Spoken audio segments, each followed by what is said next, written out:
प्यारे बच्चों, सुप्रभात। कैसे हैं आप लोग? मुझे उम्मीद है आप सभी लोग स्वस्थ होंगे, मस्त होंगे, खुश होंगे, साथ ही ऑनलाइन टीचिंग का भरपूर लाभ ले रहे होंगे। बच्चों, क्षितिज में काव्यखंड और गद्यखंड से जो भी आपका सिलेबस था, दो चैप्टर्स थे, वो अब पूरा हो चुका है। लेकिन आपके पास एक और पुस्तक है, कृतिका भाग 2 पूरा पुस्तक। आज के इस वीडियो से हम लोग कृतिका पढ़ेंगे। कृतिका में 5 चैप्टर्स हैं, जिनमें से 3 आपके सिलेबस में है, कोर्स में है। माता का अंचल, जॉर्ज पंचम की नाम और साना साना आज छोटी। बाकी के 2 पार्ट आपके पाठ्यक्रम से हटा दिए गए हैं, उन्हें आपको नहीं पढ़ना है और न ही हम उसे पढ़ाएंगे। तो आज के इस वीडियो में हम लोग माता का अंचल शुरू करेंगे। पाठ शुरू करने से पहले एक संक्षिप्त परिचय लेखक के बारे में प्राप्त कर लिया जाए। तो आपके पास जो बुक है उसमें देखिए, लास्ट के जो 2 पेजेस हैं उसमें लेखक परिचय दिया हुआ है। लेखक परिचय में शिवपूजन सहाय का जन्म सन 1893 में गांव कुनमास, जिला भोजपुर, बिहार में। उनके बचपन का नाम भोलानाथ था। 10वीं की परीक्षा पास करने के बाद उन्होंने बनारस की अदालत में नकल नवीस की नौकरी की। बाद में हिंदी के अध्यापक बन गए। असहयोग आंदोलन के प्रभाव से उन्होंने सरकारी नौकरी से त्यागपत्र दे दिया। शिवपूजन सहाय अपने समय के लेखकों में बहुत लोकप्रिय और सम्मानित व्यक्ति थे। उन्होंने जागरण, हिमालय, माधुरी, बालक आदि के प्रतिष्ठित पत्रिकाओं का संपादन किया। इसके साथ ही वे हिंदी की प्रतिष्ठित पत्रिका मतवाला के संपादक मंडल में थे। सन 1963 में उनका देहांत हो गया। वे मुख्यतः गद्य के लेखक थे। गद्य और काव्य, काव्य के अंतर्गत कविताएं लिखी जाती हैं, तो इन्होंने कविताएं बहुत कम लिखी। ज्यादातर ये गद्य में ही इनकी रचनाएं मिलेंगी। देहाती दुनिया, ग्राम सुधार, वे दिन वे लोग, स्मृति शेष आदि उनकी दर्जन भर गद्य कृतियां प्रकाशित हुई हैं। शिवपूजन रचनावली के 4 खंडों में उनकी संपूर्ण रचनाएं प्रकाशित हैं। उनकी भाषा में लोक जीवन और लोक संस्कृति के प्रसंग सहज ही मिल जाते हैं। तो ये तो लेखक का परिचय है। पाठ में, बुक में आप देखिए शुरू में कि पेज नंबर 6 पर देखिए। आइए पेज नंबर 6 में देखिए, वहां पर माता का अंचल इसमें पाठ के बारे में बताया गया है कि क्या है। वैसे तो शीर्षक पढ़ के ही आप समझ गए होंगे कि माता का अंचल शीर्षक में क्या हो सकता है। आपको लग रहा होगा कि जरूर माँ के बारे में बात होगी, बच्चे के बारे में बात होगी, माँ के आंचल के बारे में बात होगी। सही बात है, आपका सोचना बिल्कुल सही है। पाठ में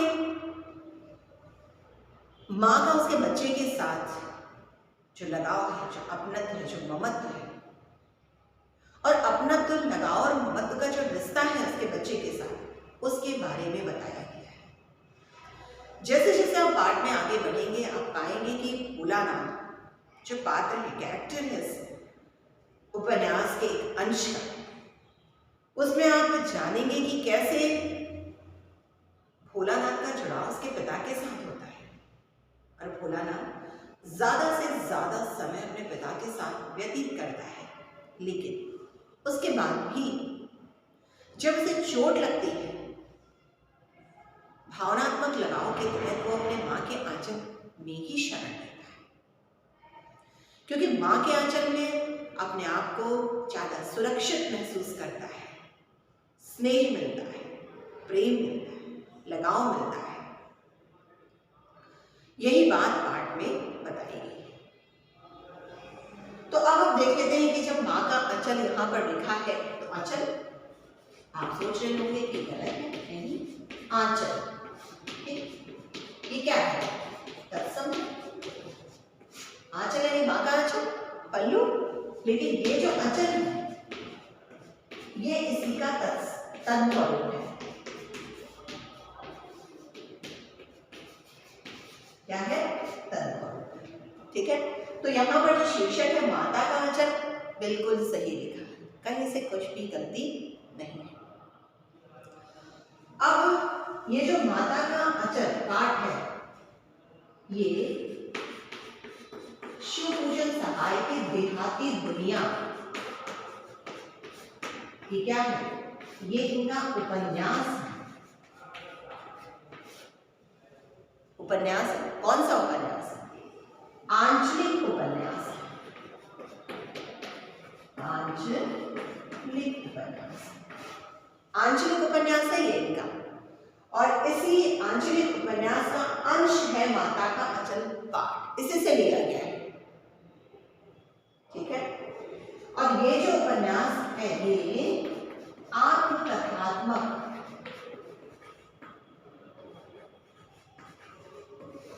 शैली में लिखा गया है। किसमें? आत्मकथात्मक शैली में लिखा गया है। अगर इसे कालक्रम की दृष्टि से, कालक्रम की दृष्टि से हिंदी का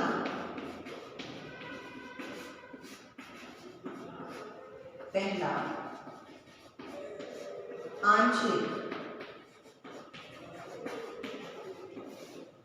उपन्यास माना जाता है।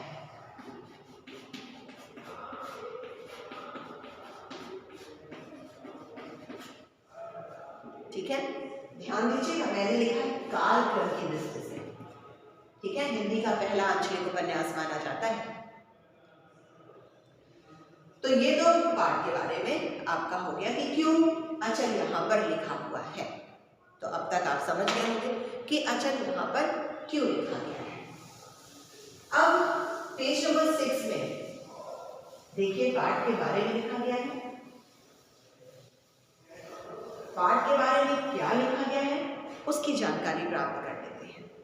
लिखा है कि यह अंश शिव पूजन के उपन्यास देहाती दुनिया से लिया गया है। सन 1926 में प्रकाशित देहाती दुनिया हिंदी का पहला आंचलिक उपन्यास माना जाता है। कालक्रम की दृष्टि से हिंदी का पहला आंचलिक उपन्यास माना जाता है। इतना ही नहीं, यह स्मरण शिल्प में लिखा गया हिंदी का पहला उपन्यास ही माना जाता है। इसमें ग्रामीण जीवन का चित्रण ग्रामीण जनता की भाषा में किया गया है। लेखक ने उपन्यास की भूमिका में यह संकेत दिया है कि ठेठ से ठेठ देहाती या अपढ़ गंवार निरक्षर हलवाए और मजदूर भी बड़ी आसानी से इसे समझ सके। आत्मकथात्मक शैली में रचे गए इस उपन्यास का कथाशिल्प अत्यंत मौलिक और प्रयोगधर्मी है। शिशु चरित्र भोलानाथ कथानक का दृष्टिबिंदु है। संकलित अंश में ग्रामीण अंचल और उसके चरित्रों का एक अनोखा चित्र है। बालकों के खेल, कौतूहल, माँ की ममता, पिता का दुलार, लोकगीत आदि अनेक प्रसंग इसमें शामिल हैं। शहर की चकाचौंध से दूर गांव की सहजता को रचनाकार ने आत्मीयता से प्रस्तुत किया है।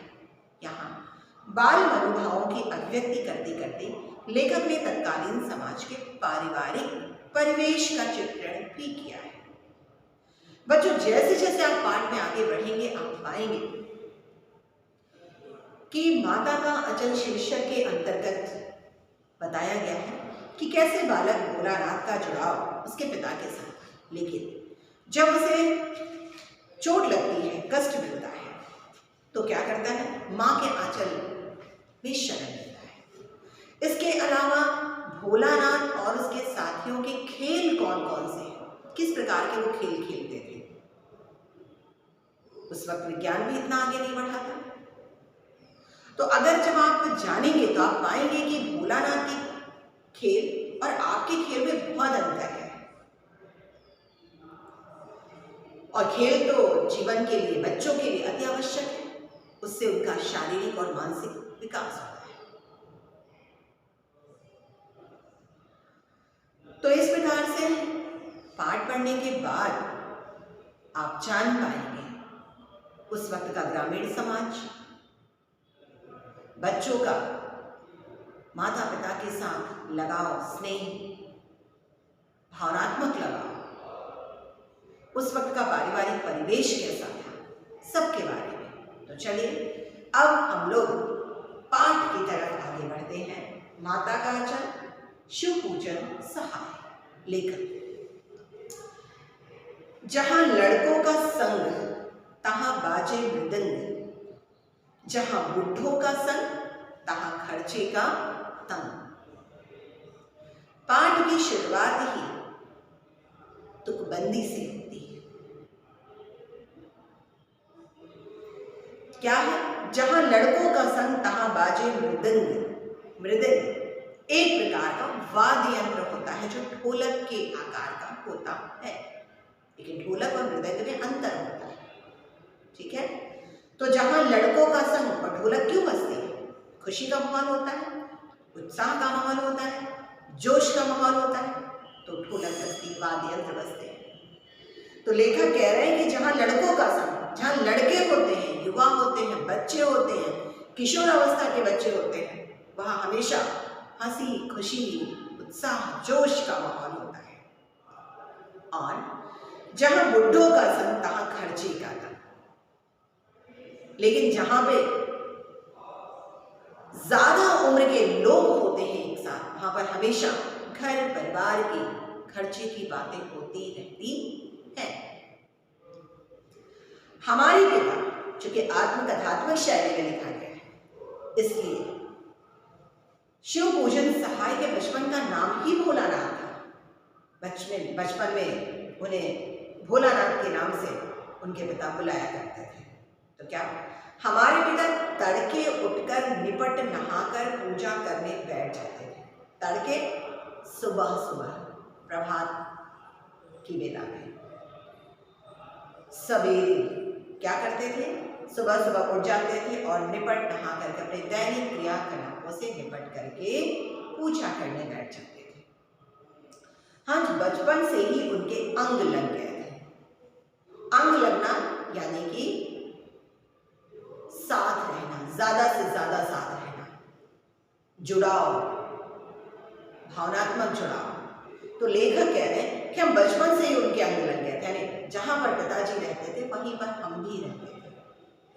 माता से केवल दूध पीने तक का नाता था, और जब ज्यादा से ज्यादा समय वो अपने पिता के साथ व्यतीत करता था। माँ की कब याद आती थी? जब उसे भूख लगती थी तो माँ की याद आती थी।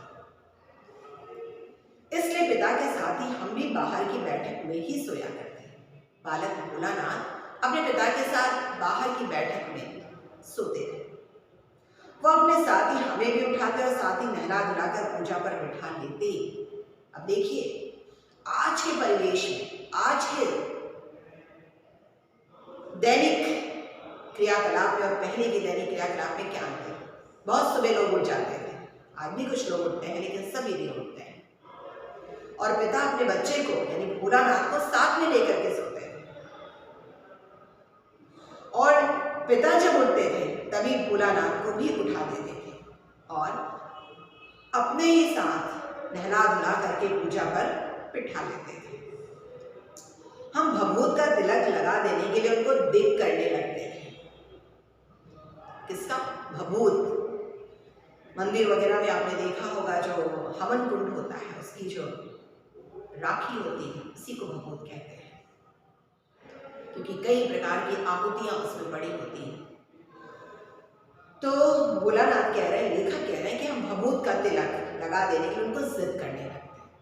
कुछ हंसकर, कुछ झुझलाकर, कुछ डांट कर वह हमारे चौड़े लिलार में, लिलार यानी माथा, त्रिपुंड कर देते थे। त्रिपुंड यानी 3 अर्धचंद्राकार जो रेखाएं बनाई जाती हैं, 3 रेखाएं बना देते थे। हमारे लिलार में भभूत खूब खुलती थी यानी अच्छी लगती थी, शोभा देती थी, सुंदर लगती थी, खिलती थी। सिर में लंबी लंबी जटाएं थी। भभूत रवाने से हम खासे बम भोला बन जाते थे। और भोलानाथ यानी बच्चे का मुंडन संस्कार नहीं हुआ था। मुंडन संस्कार ना होने की वजह से उसके बाल लंबे लंबे हो गए थे।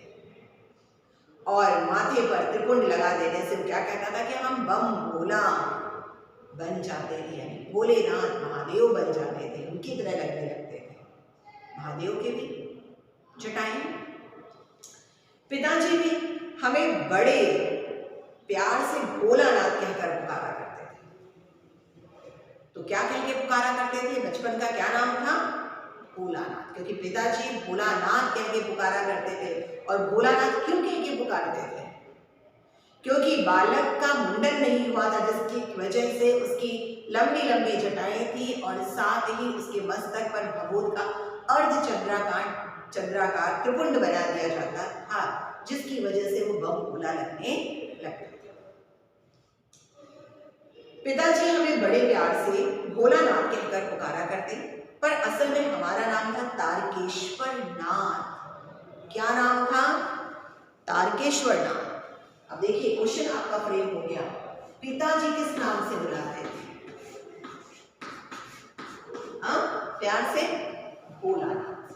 इसलिए क्योंकि मुंडन नहीं हुआ था, बाल बड़े बड़े थे, और दूसरी बात मस्तक पर अर्धचंद्राकार त्रिपुंड बना रहता था, तो बम भोले लगते थे। लेकिन असली नाम क्या था इनका? वास्तविक जो नाम था वो था तारकेश्वर नाथ। ठीक है, तारकेश्वर नाथ। हम भी उनको बाबूजी कहकर पुकारा करते और माता को मैया। क्या कहेंगे? बाबूजी और मैया। आज के समय में मम्मी, पापा, डैडी आदि। लेकिन भोलानाथ क्या कह के बुलाते थे? बाबूजी और मैया। तो आप जितने भी पुराने लोगों को देखेंगे वो अपने पिताजी को पिताजी या फिर बाबूजी कह के ही बुलाते हैं। जब बाबूजी रामायण का पाठ करते तब हम उनकी बगल में बैठे बैठे आईने में अपना मुंह निहारा करते थे। जब वह हमारी ओर देखते तब हम कुछ लजाकर और मुस्कुराकर आईना नीचे रख देते थे, वह भी मुस्कुरा पड़ते थे। तो ये तो बच्चों के अंदर, बच्चों का मनोवैज्ञानिक सत्य है कि बच्चों को अगर उनकी तरफ देख लिया जाता है, बच्चे कोई काम करते रहते हैं, छोटे बच्चे, उनकी तरफ अगर देख लो तो वो शर्मा जाते हैं। तो बालक भोलानाथ भी क्या करते थे कि जब तक उनके पिता पूजा करते थे वो आईने में, शीशे में अपना चेहरा निहारते थे और जैसे ही पिता से नजरें मिलती थी मुस्कुरा करके रखते थे। पूजा पाठ कर चुकने के बाद वह राम राम लिखने लगते। कौन? उनके पिताजी। अपनी एक रामनामा बही पर 1000 राम नाम लिखकर वह उसे पाठ करने की पोथी के साथ बांधकर रख देते। पिताजी ने एक रामनामा बही बना रखी थी, बही एक खाता, उसमें राम राम को लिखा करते थे और उसे पाठ करने की पोथी के साथ रखते थे। चलिए पेज पलट लीजिए। फिर 500 बार कागज के छोटे छोटे टुकड़ों पर राम नाम लिखकर आटे की गोलियों में लपेटते और उन गोलियों को लेकर गंगा जी की ओर चल पड़ते थे। क्या करते थे?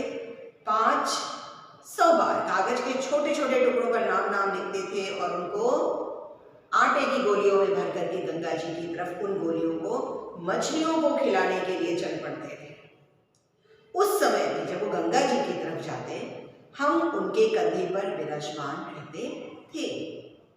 जब वह गंगा में एक एक आटे की गोलियां फेंककर मछलियों को खिलाने लगते तब भी हम उनके कंधे पर ही बैठे बैठे हंसा करते थे। जब वो मछलियों को चारा देकर घर की ओर लौटने लगते तब बीच रास्ते में झुके हुए पेड़ों की डालों पर हमें बिठाकर झूला झुलाते थे। पहले वृक्ष भी खूब होते थे, बाग बगीचे होते थे, लेकिन विज्ञान के युग में पहुंचने की वजह से वृक्ष ज्यादा से ज्यादा कटने लगे। अब तो बड़ी ही कम जगह पर आपको पेड़ों की झुकी हुई डालियां मिलेंगी, जल्दी नहीं मिल पाती है। कभी कभी बाबूजी हमसे कुश्ती भी लड़ते हैं। अब पिता का दुलार उसके बेटे के प्रति कैसा है, ये इस अनुच्छेद में स्पष्ट हुआ है कि कभी कभी बाबूजी हमसे कुश्ती भी लड़ते हैं। वह शिथिल होकर यानी ढीला होकर हमारे बल को बढ़ावा देते हैं। स्वाभाविक बात है कि पिताजी का बल अधिक होगा, लेकिन वो बच्चे से हारने का दिखावा करते हैं। ये दिखाते हैं कि उनके पास कम शक्ति, कम ताकत है, और हम उनको पछाड़ देते थे, हरा देते थे। ये उतान पड़ जाते, पीठ के बल लेट जाते, सीधे लेट जाते, और हम उनकी छाती पर चढ़ जाते थे। जब हम उनकी लंबी लंबी मूछें उखाड़ने लगते, तब वो हंसते हंसते हमारे हाथों को मूछों से छुड़ाकर उन्हें चूम लेते थे। फिर जब हमसे खट्टा और मीठा चुम्मा मांगते, हम बारी बारी कर अपना बायां और दाहिना गाल उनके मुंह की ओर फेर देते थे। मूछ हमारे कोमल गालों पर गड़ा देते थे। बाएं का खट्टा चुम्मा लेकर जब वह दाहिने का मीठा चुम्मा लेने लगते, तब अपनी दाढ़ी या मूछ हमारे कोमल गालों पर गड़ा देते थे। हम झुंझलाकर फिर उनकी मूछें नोचने लग जाते थे।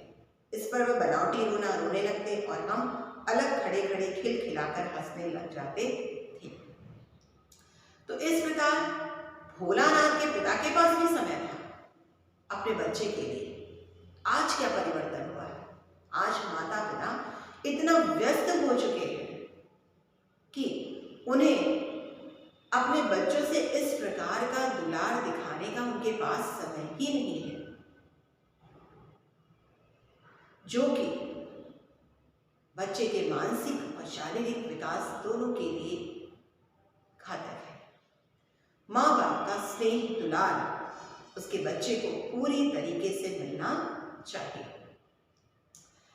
अगला स्टैंजा देखते हैं। उनके साथ हंसते हंसते जब हम घर आते, तब उनके साथ ही हम भी चौके पर खाने बैठते थे। चौका रसोई घर, जहाँ खाना बनता है। वह हमें अपने ही हाथ से फूल के कटोरे में गोरस, ठीक है, क्या है? गोरस। गोरस किसको कहेंगे? दूध को कहेंगे, गाय के दूध को। क्यों गोरस कहा गया? देखिए, गो और रस दो है। गाय का रस क्या हुआ? दूध। तो गोरस दूध को कहा गया। एक कटोरे में गोरस और भात सान कर मिला करके मिक्स करके खिलाते थे। जब हम खाकर अफर जाते कि पेट भर जाता, पेट भरने से अधिक खा लेते, तब मैया थोड़ा और खिलाने के लिए हट करती थी, जिद करती थी माँ कि नहीं, थोड़ा सा और खा लो। वह बाबूजी से कहने लगती, आप तो 4-4 दाने के कौर बच्चे के मुंह में देते जाते हैं। इससे वह थोड़ा खाने पर भी समझ लेता है कि हम बहुत खा गए। आप खिलाने का ढंग नहीं जानते। बच्चे को भर मुंह कौर खिलाना चाहिए। यानी माँ क्या कहती है कि बच्चे को बड़े बड़े कौर खिलाना चाहिए, क्योंकि बच्चा तो गिनती करने लगता है ना कि इतनी बार खा लिया। पिता के लिए कहती है कि आप तो छोटे छोटे कौर खिलाते हैं, जिससे वो समझता है कि मैंने बहुत ज्यादा खा लिया। इसलिए बड़े बड़े कौर खिलाना चाहिए। माँ का स्नेह, माँ का दुलार है, माँ का प्रेम है यहाँ पर। और क्या कहती है? जब खाएगा बड़े बड़े कौर, तब पाएगा दुनिया में ठौर। ठौर का क्या मतलब है? स्थान, अवसर, ठिकाना। क्यों कहती है माँ कि बड़े बड़े कौर खाएगा तब पाएगा दुनिया में ठौर? इसलिए कहती है कि जब वो बड़े बड़े कौर खाएगा तभी तो स्वस्थ रहेगा। जब उसका पेट भरेगा, उसके शरीर को अन्न लगेगा और वो स्वस्थ रहेगा। उसका शारीरिक विकास भी होगा, उसका मानसिक विकास भी होगा। और शारीरिक मानसिक विकास होने के बाद ही वह दुनिया में नए अवसर तलाश कर सकता है, अपने लिए स्थान बना सकता है, अपने लिए जगह बना सकता है, दुनिया से लड़ सकता है, सामने आने वाली परेशानियों का पूरी ताकत के साथ, पूरी शक्ति के साथ सामना कर सकता है। तो अब तक आपने देखा कि किस प्रकार से भोलानाथ के पिता उसके साथ समय व्यतीत करते थे, उसके साथ छोटे मोटे खेल भी खेला करते थे। साथ ही माँ का स्नेह भी आपने देखा कि कैसे पिता के खाना खिलाने के बाद भी मैया का, माँ का मन नहीं भरता है और उसे लगता है कि जब तक वो अपने हाथ से नहीं खाना खिला लेती उसे, तब तक उसका पेट नहीं भरेगा। तो इस प्रकार से अब तक आपने पढ़ा कि कैसे भोलानाथ अपने पिता के साथ अपना समय व्यतीत करता है और पिता भी अपने हर क्रियाकलाप में भोलानाथ को अपने साथ शामिल रखते हैं, सीख देते हैं, सिखाते हैं। तो बच्चों, आज के वीडियो में बस इतना ही। अगले वीडियो में फिर मिलते हैं, तब तक के लिए धन्यवाद।